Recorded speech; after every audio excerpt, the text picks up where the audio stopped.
3 seconds to go. So Paul Hoffman from Accountability Now joins me today. So Paul, news broke this week that the Judicial Service Commission voted to uphold a gross misconduct finding against Western Cape Judge President Judge Hlophe. So this paves the way for an impeachment process by Parliament. Just to start off with, you wrote an article in, I think it was March this year, about Hlophe, in which you said that the JSC did not believe that they had the standing to adjudicate on the matter. So what's changed? The position at the moment is that the Judicial Service Commission has, by a vote of 8-4, so it's a split decision, it has come to the conclusion that it has to recommend to Parliament to impeach. It's not the function of the Judicial Service Commission to do the impeaching. It's their function to advise Parliament on it. And with this split decision, it has so decided. Its majority is of the view that Judge President Hlophe is guilty of gross misconduct in relation to the way that he meddled with the judges who were sitting on an important Jacob Zuma case just before Jacob Zuma became president for the first time in South Africa, which was 13 years. Well, it was a very long time ago. Let's put it that way. And can you just unpack the 13 allegations? years is a long time. It is a very long time. It's a long time coming. Can you unpack the allegations against Hlophe? Yes, look, there are many others, and he has been on the carpet before, and the carpet at the JSC has lots of lumps in it because they've swept all previous cases against Hlophe under the carpet. So let's leave them there for the purpose of this discussion, because we haven't got all afternoon. In this case, the complainants are the then judges of the Constitutional Court, two of whom were approached by Hlophe to meddle in their decision-making process. That's a very polite way of saying that he was attempting to defeat the ends of justice by influencing the decision of an impartial and independent court that should be left to its own devices to come to a decision in the case. And it's that complaint that has taken 13 years to get to the point where we have a vote. But that's not the end. It's just the beginning of the end, or it might actually be the end of the beginning. Because the next thing that Hlophe will do, if he runs true to form, is that he will take on review the decision of the majority. That means he has to approach the High Court. He will probably use the reasoning of the minority and maybe some other arguments of his own.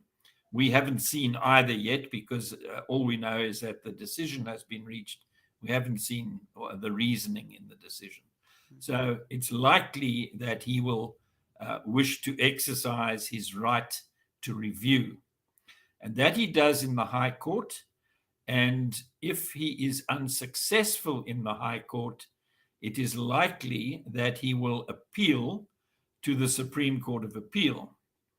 If he fails in the Supreme Court of Appeal, I can see your head is becoming more and more incredulous as we go along. If he fails in the Supreme Court of Appeal, then some will argue, well, that's the end of the matter, and Parliament must now get on and consider whether it is prepared to impeach him.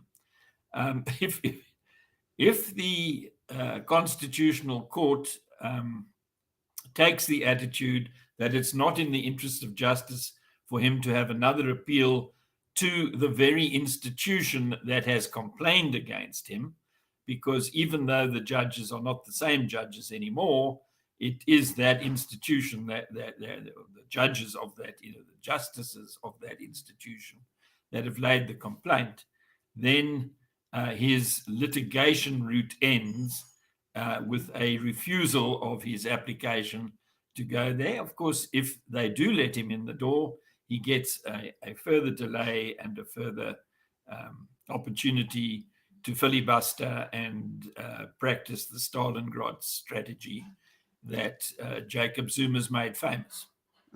So if he practices all these stalling tactics, potentially how long could this process take? Well, I have to tell you that the earliest date upon which he can retire is May 2024, and carefully handled, you could make all of those, the reviews and appeals, last until pretty well then or thereafter. But there's another strategy that he may follow. He may say, listen here, you need a 2/3 majority vote in Parliament. He has friends, definitely among the Travelgate fraudsters, who were allowed to remain in Parliament because he rubber-stamped plea bargains that kept them eligible to remain in Parliament. And, you know, he is the first black judge president in South Africa. I think he is regarded by the ANC caucus as a loyal friend and comrade of the ANC.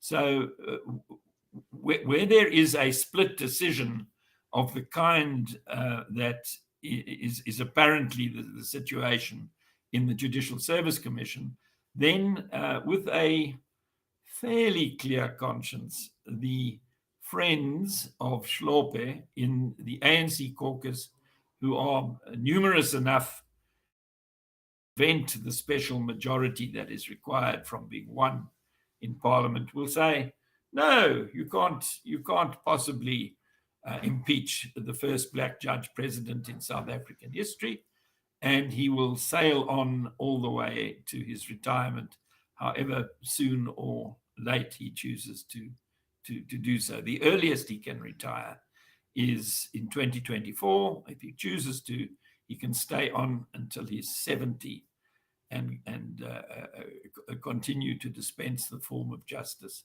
that we have become used to from him in the Cape High Court.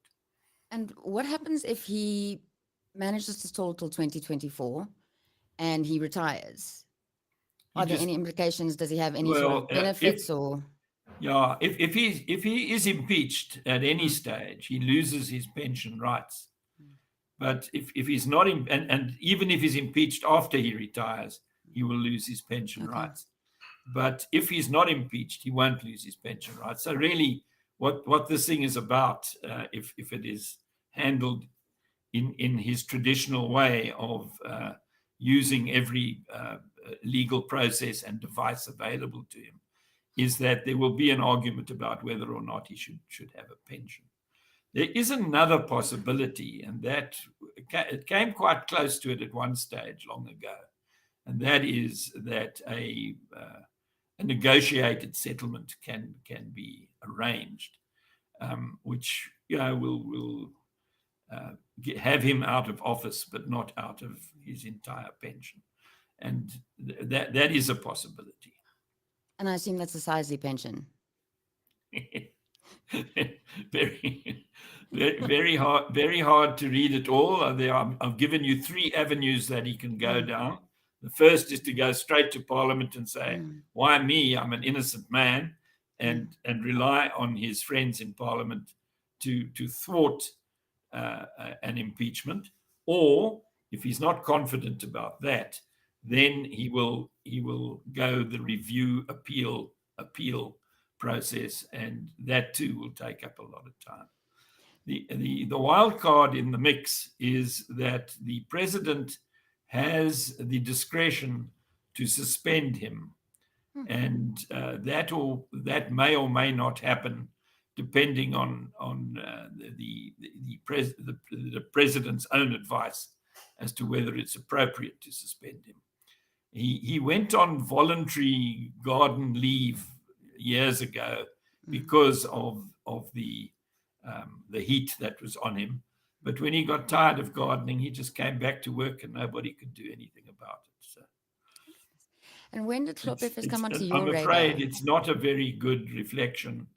That it's taken so long is a very poor reflection on the commitment of the Judicial Service Commission to the rule of law and to the right to a fair hearing that is not delayed unnecessarily. And there has been quite a serious dent to the credibility of the judiciary in South Africa. The Constitution requires that our judges be independent and impartial. That is how they are meant to function. And if there are allegations that that isn't being done, which is what the Constitutional Court was saying, they were saying he was guilty of gross misconduct for coming and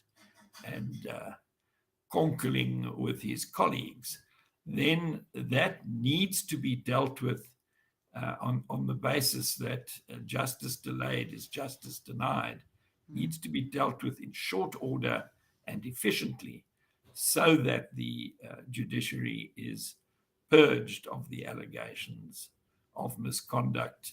And if those allegations are approved and upheld by the committees of the Judicial Service Commission and their boards of inquiry, then Parliament should act appropriately and vote to impeach.